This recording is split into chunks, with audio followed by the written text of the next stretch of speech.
Adventures of Ozzie and Harriet, starring the entire Nelson family, Ozzie, Harriet, David, and Ricky. Here is Ozzie, who plays the part of Ozzie Nelson. And, of course, his lovely wife, Harriet, as Harriet Nelson. The older of the Nelson boys, David, appears as David Nelson. And his younger brother, the irrepressible Ricky, played by Ricky Nelson. The Nelson's next-door neighbor, Thorny, is played by Don DeFore.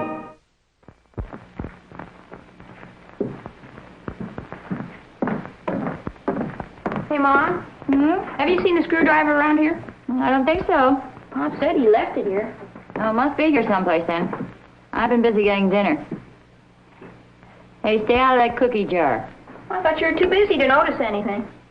I don't want you to spoil your dinner. We're having an especially good one tonight, too. We're having company. Oh, who's coming? Mr. Dipple. Oh, terrific. Maybe he can fix my record player. He's very good at electrical stuff, you know. No, I didn't know. Hi, Mom. Hello, dear. Out of the cookie jar, David. What's the matter with you? I just want you to eat a good dinner tonight, my boy. Oh, we're having company for dinner, huh? Hi, how'd you know? Oh, I've been around here a little longer than you have, little man. Who's coming over, Mom? Mr. Dipple, your father invited him for a home-cooked meal. Mrs. Dipple's out of town for a few days. Oh, that's swell. Maybe we can fix the clutch on my motorbike. Now, he's coming over here to have dinner, not to fix things for you two guys. Oh, he likes to fix things, Mom. Are you sure? Oh, sure. Oh, well, maybe you can tell me what's wrong with my hairdryer. But let's wait until after dinner to ask him, huh? Oh, sure, that's just diplomacy. What do you mean by diplomacy, David? Well, instead of asking him when he first comes in, we wait until Mom's fed him one of her delicious dinners. You know Mom's about the best cook in the whole world? Oh, heck yeah. Mom is the greatest, especially when it comes to cookies. Can't I just have one before dinner, Mom? They smell so good. Well, okay, you can each have a couple, but not too many. Gee, thanks, Mom. Thanks, Mom. Now, David, would you explain that to me again? Just what is diplomacy? Are you kidding? Well, can I give you a hand with those, Ron? That's all right. Thanks, Wally. I got it. I think I'll put the car in the garage. Wait a minute.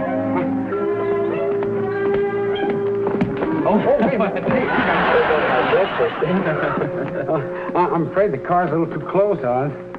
Oh, yeah, I think you're right. Well, heck with it. I'll leave it in the driveway. Yeah. You know, I hate to brag, but I found a way to eliminate this garage door nuisance over at our house. Oh, what'd you do, take the door off? Nothing so drastic. I rigged up an automatic door. You know, it's like an electric eye, and the garage door opens while you're still in the car. Oh, I've heard about those, but I've never known anybody who owned one before. Where'd you buy it? Oh, I didn't buy it, Oz. I rigged it up myself. It wasn't too difficult. Hey, that's darn clever. Oh, hi, Mr. Dipple. Hiya, Pop. Hello, Ricky. Say, do you think you could fix my record player after dinner if I ask you real diplomatically? No, just a second, Dick. Mr. Dipple is here to relax and enjoy himself. Now, I'll tell you what I'll do, Rick. I'll make a deal with you. I'll fix your player if you teach me how to comb my hair like you do yours. Well, that's easy, Wally. All you need is an egg beater and a little axle grease. Oh, that was a wonderful dinner, Harriet. Oh, thank you, Wally. I'm glad you liked it. That apple pie was the best I ever tasted in my life. Hey, wouldn't you like another pice, Wally? Oh, no, thank you, Oz. Let me stop you, though. Oh, come on, Wally. Just one more. Oh, no, really, 3 is my limit. I've got to waddle home tonight. You don't have to worry about that, Mr. Dipple. I can give you a ride home on my motorbike. That is, if I can get it started.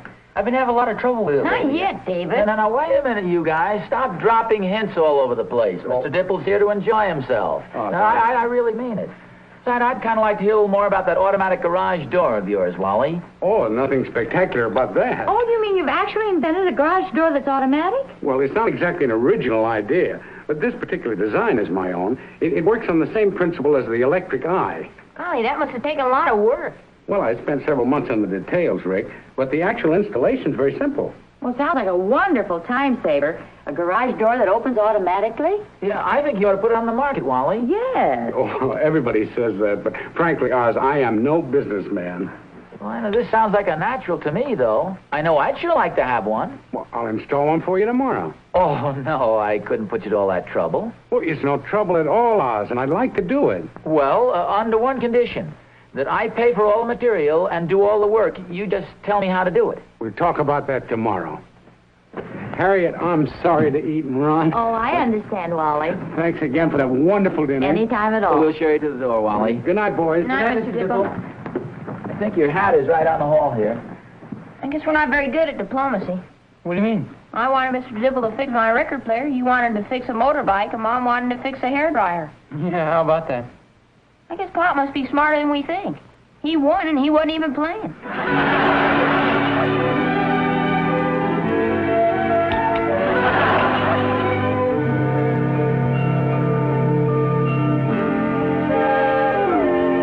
Rick, I think it'll work now. Gee, thanks a lot, Mr. Dipple. See, I'm sorry to keep you waiting like this, Wally. Oh, see, I'm the one who should apologize. Now, I hope you're not going to be disappointed.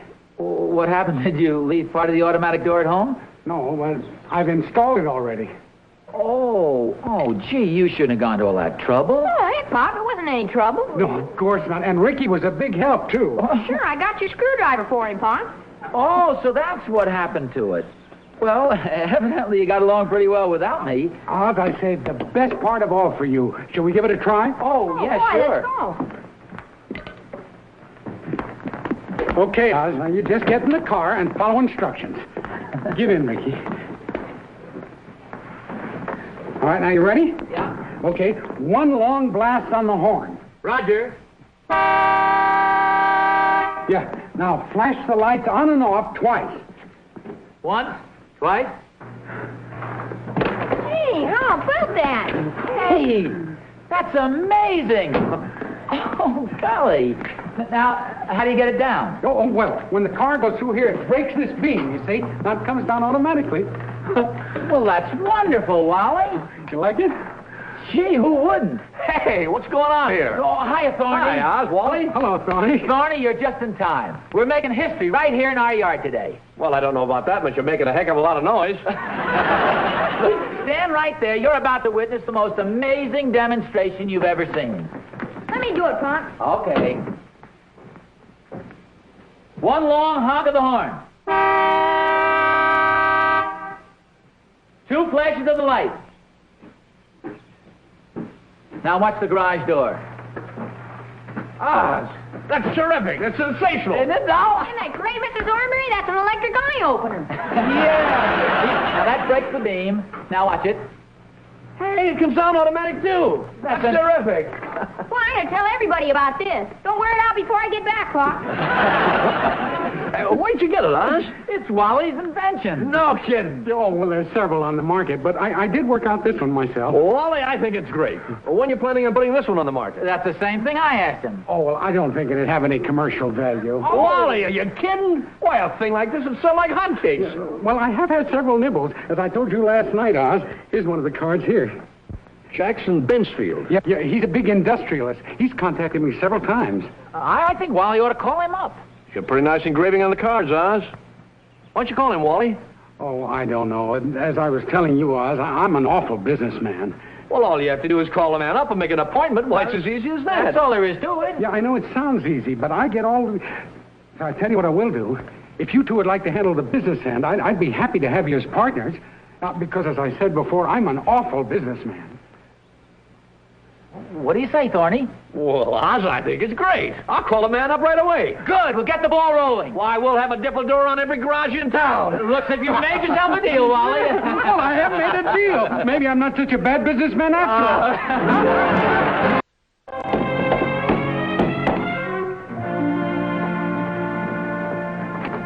Well, hi, Thorny. Hey, Oz, it's all set. I talked to Mr. Bensfield, and he's very interested in the idea. Oh, wonderful. What do you have to say? Well, for one thing, he said I couldn't have called him at a better time. And guess who was sitting right in the office? Who, for goodness sake? 6 of the biggest oil men in Texas. How about that? They're looking for a promising investment, and Mr. Bensfield said this should be just the deal for him. No kidding. That sounds wonderful, Thorny. Yeah. Naturally, we'll have to put up a small amount of money. Well, what for?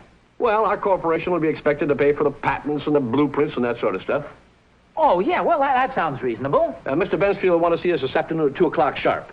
See, he's catching a plane for Washington at 3. Oz, this guy is a real operator. Sounds like a hot pistol. Yeah. Hey, we better hurry. I've got to get upstairs and change my clothes. Change your clothes? Oz, you look great just the way you are. Oh, no, Thorny. First impressions are very important. We want to look fairly successful ourselves. Come on, let's get going. What's all the excitement? Oh, Harriet, Thorny and I have a very important business engagement. Would you mind going out back and picking us a couple of carnations and putting our... Never mind the carnations. Let's walk in there really looking successful. We'll stop by a flower shop and pick up a couple of orchids to wear.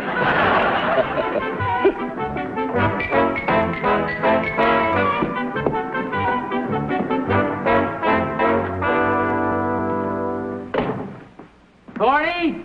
Thorny! Just a minute. Come on, hurry up. We've only got about 10 minutes. Hi, Oz. Don't worry, we got plenty of time. Harry got a carnation for each of us. Oh, fine. Wait a minute. What kind of an outfit do you call this? What's my best sport coat, Oz? Well, I know, Thorny, but we're not going to play golf. This is a meeting with an important businessman. Why didn't you wear your dark suit the same as I did? Ah, that's the idea, to give it an air of casualness, a nonchalance.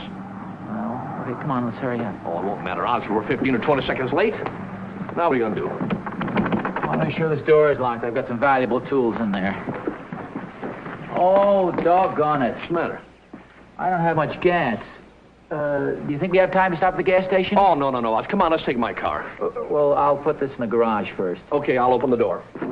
Wait a minute. Thorny, come back here. Haven't you forgotten something? The Dipple automatic door? Oh, that's right. Can you imagine the president of the organization forgetting that?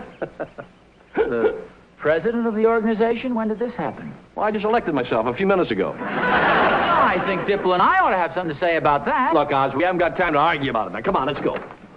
See now, one long blast of the horn, two flashes of the light.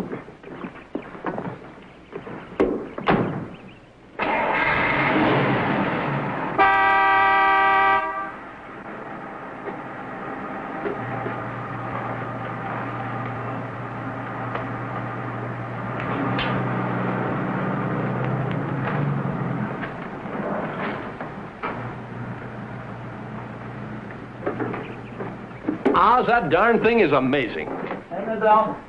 We know with a proper campaign, we got to sell a lot of those. Yeah, the first thing we got to think of, though, is a slogan. Something like, your comfort is triple with a door by Dipple. Well, we'll take up all that stuff at a conference. Hey, Oz, the door is closed. Well, certainly it's closed. Thorny, you keep forgetting this is an automatic door. It opens and closes by itself. Well, I know it's automatic from the outside, but how do you open it from the inside? Well, didn't Dipple tell you? No, he didn't. Well, I guess you just lift it up by hand. Is there a handle on it? Well, I don't see one. Can't budge it, huh? Nope. Oh, well, then, obviously, you must use the same combination from the inside that you use from the outside. You know, one long beep of the horn and two flicks of the light.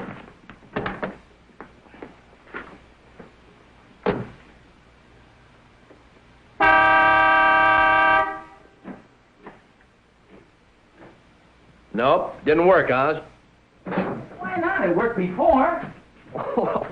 Probably it's because the car is facing the wrong way. Why don't you turn it around so it's facing the door? Oh, now, there's a brilliant suggestion. Look, Oz, we got to get the door open. Look what time it is. Thorny, don't get panicky, will you, please? How about that little door over there? Oh, it's locked, Oh, Oz. that's right. The It's valuable locked. stuff I know. inside. I mentioned that. Now, wait a minute. I've got an idea. Why don't you hop inside and get the motor racing real good and throw it in gear? We'll smash our way out. Crazy or something? You want us to kill ourselves? Oz, are you going to let a fortune slip through our hands just because you're a coward? Yes. There must be a sensible way to get out of here. This is ridiculous. Two full-grown men locked in a garage? Wait a minute. We'll just pound on the door until somebody hears us. Oh, this is so ridiculous. Oz, we've got 5 minutes.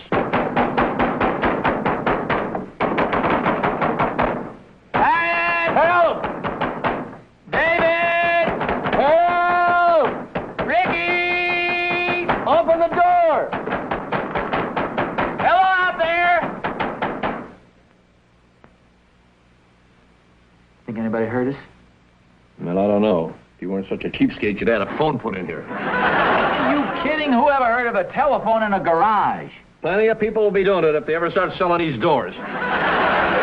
Evidently, this is one of those little bugs that engineers keep referring to that have to be straightened out before an invention is perfected. Well, I don't think this invention will ever go over very big with the claustrophobia crowd. Keep banging. Help! Help! In the garage! Help! Help somebody! In the garage! Help! Oz, what's the matter? Have you given up? I'm just looking through this toolbox. Well, what are you looking for, a Jimmy? No, I thought I might have some playing cards there, but... Oh, fine. We can while away the hours with a few hands of honeymoon bridge, huh? We might as well do something. Looks like we're locked in this darn garage for the afternoon. Look, why don't you keep pounding and I'll lay on the horn? Somebody's bound to hear sooner or later.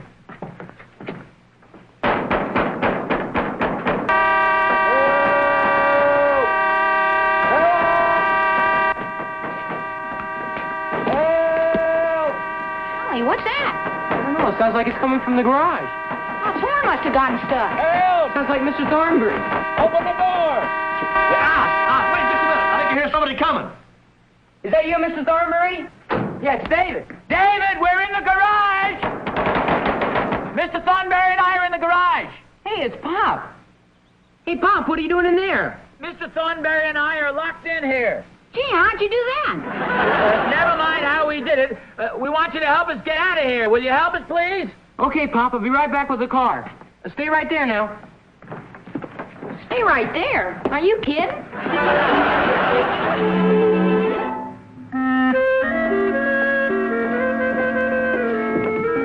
Oh, here we are.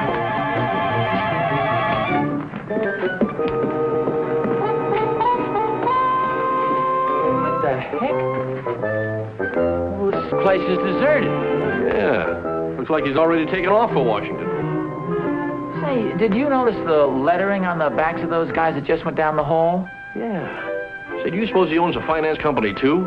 Well, either that or vice versa. May I help you, gentlemen? Oh, how do you do? You Mr. Bensfield? No, I'm Captain Braddock of the Racket Squad. Oh, well, we were looking for Mr. Bensfield. You as lawyers? No. We just had a little business transaction we were working out with him. Yeah, I guess we missed him. He said he was leaving for Washington today. He's right. He's on his way to the Washington Street Police Station right now. You mean he's been arrested? Yes, he has. And if you gentlemen have any sort of business transaction with him, you're fortunate we picked him up when we did. You mean he's a crook? I'm afraid he is. In fact, he's one of the best on-confidence men in the game, with a long string of aliases. Jackson A. Bensfield, alias Dr. Randolph Bigelow, alias Professor Thaddeus Harwick, alias Major Jonathan Greenacre, alias Louis the Dip. Wow. You know, I thought there was something phony about that guy when I talked to him on the telephone. Well, it's lucky we did get locked in the garage. Well, it certainly is. Gee, Captain, thanks very much for your information. That's my job. I'm a cop. Well, we'll be seeing you, Captain. Oh, when I said we'll be seeing you, that was just a figure of speech, of course. Good.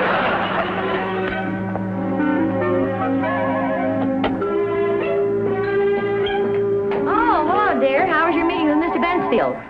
Well, I hate to say this, but I wasn't very favorably impressed with him. Oh, why?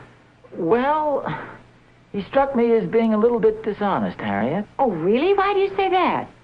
Well, maybe it's because he's in jail. In jail? Yeah, how about that? It seems our Mr. Bensfield is a notorious confidence man. It's lucky we didn't put any money into this. Well, for goodness sakes. Oh, dear, was Wally with you? Well, no, we phoned him just before we left, but he didn't answer. I guess he wasn't home. Oh. Well, Mrs. Dipple phoned a little while ago, and she said Wally was supposed to meet her at the train, and he never showed up, and she's terribly worried. He just seems to have disappeared. You know, Harriet, I think maybe I know where he is. You do? Where? Well, let's put it this way. There's one little detail to Wally's invention that hasn't quite been ironed out yet. I'll tell you all about it when I get back. Where are you going? Just over to Wally's garage to let him out.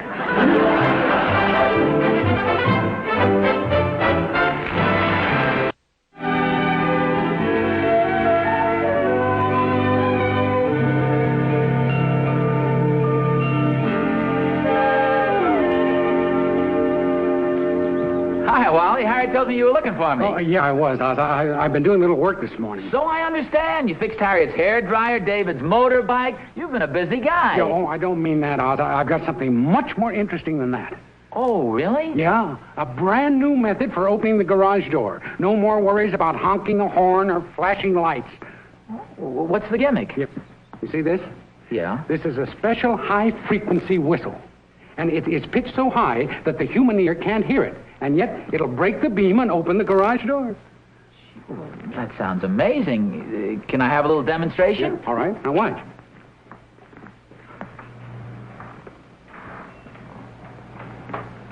Well, how about... That's the darndest thing I've ever seen in my life, Wally. Hey, that's perfect. Yeah, well, there's just one little problem connected with it. What's that? Well, you'll see in a minute.